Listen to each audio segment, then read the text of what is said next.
ಎಲ್ಲರಿಗೂ ನಮಸ್ಕಾರಗಳು. ನನ್ನ ಹೆಸರು ಜಯಮಾಲಾ ಎಸ್ ಭಟ್, ಊರು ಮಲವಳ್ಳಿ.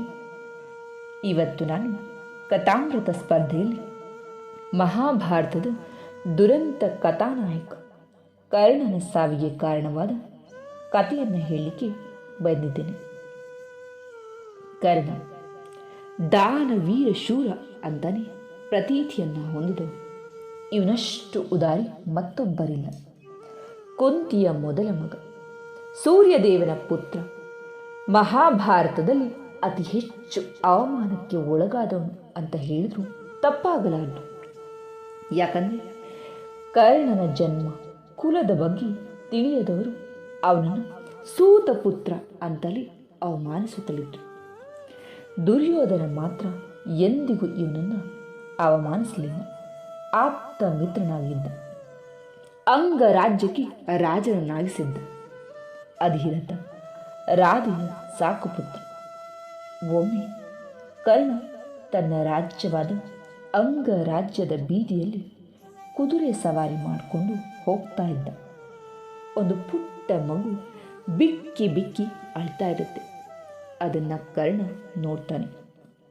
ಆಗ ಅವನು ಕುದುರೆ ಸವಾರಿಯನ್ನು ನಿಲ್ಲಿಸಿ ಆ ಪುಟ್ಟ ಬಾಲಕಿಯ ಬಳಿ ಅಳುವಿನ ಕಾರಣ ಏನು ಅಂತ ಕೇಳ್ತಾನೆ. ಆಗ ಮಗು ತಾನು ಮನೆಗೆ ತೆಗೆದುಕೊಂಡು ಹೋಗಬೇಕಾಗಿದ್ದಂಥ ತುಪ್ಪ ಕೆಳಗೆ ಬಿದ್ದು ಮಣ್ಣು ಪಾಲಾಯಿತು. ಈಗ ನಾನು ಹೀಗೆ ಹೋದರೆ ಮನೆಯಲ್ಲಿ ಸುಮ್ಮನೆ ಬಿಡೋದಿಲ್ಲ ಅಂತ ಅಳ್ಳಿಕ್ಕೆ ಮತ್ತೆ ಶುರು ಮಾಡಿತು. ಆಗ ಕರ್ಣ ಮಗುವಿಗೆ ಬೇರೆ ತುಪ್ಪ ತಂದು ಕೊಡೋದಾಗಿ ಹೇಳ್ತಾನೆ. ಆದರೆ ಆ ಮಗು ಇದಕ್ಕೆ ಒಪ್ಪದೆ ಅದೇ ತುಪ್ಪ ಬೇಕು ಅಂತ ಹಠ ಹಿಡಿಲಿಕ್ಕೆ ಮತ್ತೆ ಶುರು ಮಾಡುತ್ತೆ. ಕರ್ಣನಿಗೆ ಅಳ್ತಾ ಇರೋ ಮಗುವಿಗೆ ಸಹಾಯ ಮಾಡಿ ಹಾಗೆ ಹಿಂದಿರುಗಲಿಕ್ಕೆ ಮನಸ್ಸಾಗಲಿಲ್ಲ. ಆಗ ಅವನು ತುಪ್ಪ ಹೀರಿಕೊಂಡಂಥ ಮಣ್ಣನ್ನು ತನ್ನ 2 ಕೈಗಳಲ್ಲಿ ತೆಗೆದುಕೊಂಡು ಶಕ್ತಿಯಿಂದ ಬಲವಾಗಿ ಹಿಂಡ. ಆಗ ಮಣ್ಣಿನಲ್ಲಿ ಸೇರಿಕೊಂಡಿದ್ದಂಥ ತುಪ್ಪ ಹನಿ ಹನಿಯಾಗಿ ಮಗು ಹಿಡಿದಿದ್ದ ಪಾತ್ರೆಯಲ್ಲಿ ಬೀಳ್ತದೆ. ತುಪ್ಪ ಪಾತ್ರೆಯಲ್ಲಿ ತುಂಬ್ತಾ ಇದ್ದ ಹಾಗೆ ಮಗುವಿನ ಮುಖದಲ್ಲಿ ನಗು ಶುರುವಾಗುತ್ತೆ. ಅದನ್ನು ನೋಡಿ ಕರ್ಣ ಸಂತೋಷಪಡ್ತಾನೆ. ಆದರೆ ಅದೇ ಸಮಯದಲ್ಲಿ ಒಬ್ಬ ಹೆಣ್ಣು ಮಗಳ ರೋದನೆ, ಅಂದರೆ ಭೂಮಿ ತಾಯಿಯ ರೋದನೆ ಕರ್ಣನಿಗೆ ಮಣ್ಣಿನೊಳಗಿಂದ ಕೇಳಿಸ್ಲಿಕ್ಕೆ ಆರಂಭ ಆಗುತ್ತೆ. ಭೂಮಿ ತಾಯಿ ಕರ್ಣನನ್ನು ಕುರಿತು, ನೀನು ನನಗೆ ನೀಡಿದ ಇಂದಿನ ನೋವಿಗೆ ನಿನ್ನ ಜೀವನದ ನಿರ್ಣಾಯಕ ಕ್ಷಣದಲ್ಲಿ ನಿನ್ನ ರಥವನ್ನು ನಾನು ಹಿಡಿದುಕೊಳ್ತೇನೆ ಅಂತ ಶಾಪವನ್ನು ನೀಡಿದೆ. ಅದೇ ರೀತಿಯಲ್ಲಿ ಆ ನಿರ್ಣಾಯಕ ಕ್ಷಣ ಮಹಾಭಾರತದ ಯುದ್ಧದ ಸಮಯದಲ್ಲಿ ಸಂಭವಿಸಿತು. ಕರ್ಣನ ರಥದ ಒಂದು ಚಕ್ರ ಭೂಮಿಯಲ್ಲಿ ಹುದುಗಿ ಹೋಗ್ತದೆ. ಎಷ್ಟೇ ಪ್ರಯತ್ನಿಸಿದರೂ ಕರ್ಣನಿಗೆ ರಥದ ಚಕ್ರವನ್ನು ಮೇಲೆತ್ತಲಿಕ್ಕೆ ಆಗೋದಿಲ್ಲ.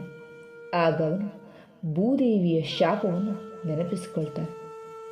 ಅದೇ ರೀತಿಯಲ್ಲಿ ಪರಶುರಾಮರ ಶಾಪವು ಕೂಡ ಕರ್ಣನ ಅಂತ್ಯಕ್ಕೆ ಕಾರಣವಾಗಿತ್ತು.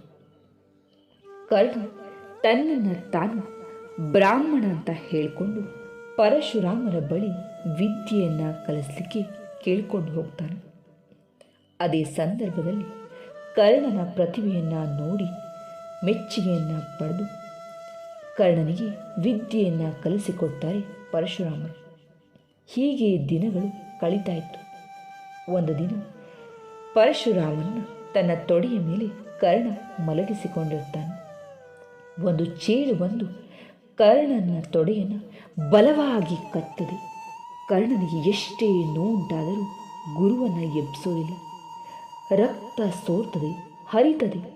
ಅದನ್ನು ಕಂಡು ಪರಶುರಾಮರು ಎಚ್ಚರಗೊಳ್ತಾರೆ. ಇಷ್ಟೆಲ್ಲ ನೋವನ್ನು ಸಹಿಸಲಿಕ್ಕೆ ಒಬ್ಬ ಬ್ರಾಹ್ಮಣನಿಂದ ಸಾಧ್ಯವೇ ಇಲ್ಲ ಅಂತ ಹೇಳ್ತಾರೆ. ಕರ್ಣನ ಮೇಲೆ ಅಪಾರವಾಗಿ ಕೋಪಗೊಂಡು ಶಾಪವನ್ನು ನೀಡ್ತಾರೆ. ನೀನು ನನಗೆ ಸುಳ್ಳು ಹೇಳಿದ್ದರಿಂದ ನಿನಗೆ ಅಸ್ತ್ರದ ಅಗತ್ಯವಿರುವಾಗ ನಿನ್ನ ಜ್ಞಾನ ಮರೆತು ಹೋಗಲಿ ಅಂತ ಶಪಿಸ್ತಾರೆ.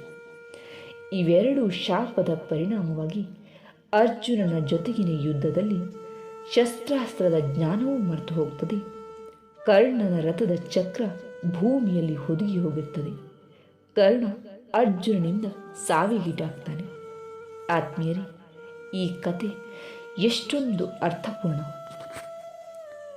ಈ ಕಥೆಯಿಂದ ತಿಳಿಯಬೇಕಾದ ಸಂದೇಶ ನೂರಾರು. ಕರ್ಣ ಉದ್ದೇಶಪೂರ್ವಕವಾಗಿ ಭೂದೇವಿಗೆ ನೋವನ್ನು ನೀಡಲಿಲ್ಲ. ಕೇವಲ ಅವನ ಉದ್ದೇಶ ಮಗುವಿಗೆ ನಗುವನ್ನು ನೀಡೋದಾಗಿತ್ತು. ಆದರೂ ಸಹ ಭೂಮಿ ತಾಯಿಗೆ ನೋವನ್ನುಂಟು ಮಾಡಿತ್ತು. ವಿದ್ಯೆ ಕಲಿಯುವ ಅಚಲವಾದ ಹಠದಿಂದ ಪರಶುರಾಮರಿಗೆ ಸುಳ್ಳು ಹೇಳಿದ್ದ. ಅವನ ಉದ್ದೇಶ ಕೆಟ್ಟದಾಗಿರಲಿಲ್ಲ, ಆದರೆ ಸುಳ್ಳನಂತೂ ಹೇಳಿದ್ದ. ಹಾಗಾಗಿ ಅವನ ವಿದ್ಯೆ ಸೂಕ್ತವಾದ ಸಮಯದಲ್ಲಿ ಲಭಿಸಲಿಲ್ಲ. ಮತ್ತೊಬ್ಬರಿಗೆ ನಾವು ನೀಡುವಂತಹ ನೋವು ಒಂದಲ್ಲ ಒಂದು ರೀತಿಯಲ್ಲಿ ಅದು ನಮಗೆ ನೋವನ್ನುಂಟು ಮಾಡುತ್ತೆ. ಕತೆ ಇಷ್ಟ ಆಯಿತು, ಅರ್ಥ ಕೂಡ ಆಯಿತು ಅಂತ ಭಾವಿಸ್ತೀನಿ. ಇಷ್ಟ ಆಗಿದ್ದಲ್ಲಿ ತಪ್ಪದೇ ಲೈಕ್ ಮಾಡಿ, ಶೇರ್ ಮಾಡಿ. ಧನ್ಯವಾದಗಳು.